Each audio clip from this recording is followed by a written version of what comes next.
Hintay niyo na ako. Mas mabuting hindi ka pumunta sa party. Bakit lahat na lang kayo minahadlangan kami?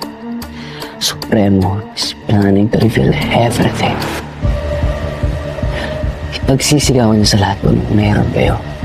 And kung itutuloy man nila, ako tapos kay Supremo. You know the rules.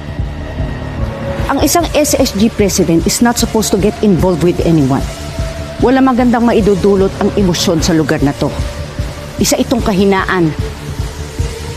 Hanap ko rin yung para sa'yo.